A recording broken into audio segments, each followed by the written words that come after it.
Yana boqqa kelsangiz, bahorda dehqonlarimiz qaramaydi-da, gilos soni bor, ne qarsiz gilos bo'lgan. Turishni sotaman deydi. Do'ngibay sotaman deydi. Brokerlar nima? Ayrim endi bir xafa bo'lmasin brokerlarimiz. Shu saviyasi past brokerlarimiz turishni olishga harakat qiladi. Bundan qancha hosil beradi? Ishlov bermagan bo'lsa, bu yetarli darajada o'g'it berilmagan bo'lsa bog'larga.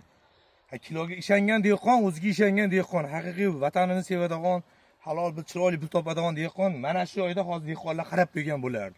Mana ahvolat, achinarli holat. Qanaqasiga batdan yaxshi mahsulot olish mumkin? Mana bog'ni ko'rinish, qaranglar. Na bir tozalangan, na ahvolat mana. Mana qishloq xo'jaligi, bog'dorchilik qaramaydimi? Qancha vakillar bor, qancha xodimlar bor. Davlatdan oylik olishyapti. Qarashmaydimi mana?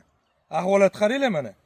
Qanaqasiga yaxshi mahsulot olish mumkin? Bitta daraxt ko'rsatmaydi, boshqa daraxtlar ko'rsatyapti. O't bosyapti. Mana ahvolatni aytaymi. Tozalash kerak, abreska qilish kerak, o'g'it berish kerak, tanasiga qanaqadir dorilarni berish kerak. Butun dunyo berar ekan, bizda bermas ekan. Buni daraxtga mehr bersa, qarasa, keyin aytilgan natija bo'ladi. Keyin O'zbekistonning brendi ko'tariladi. Keyin O'zbekistonning yerlarida mana unumdor zo'r yerlarimiz, turpoqlarimiz. Mana bu turpoqlar ham bir xil turpoq o'sha turpoq bo'ladi. Qarash kerak, mana. Qarash kerak. Odam ishlash kerak, mehnat qilish kerak.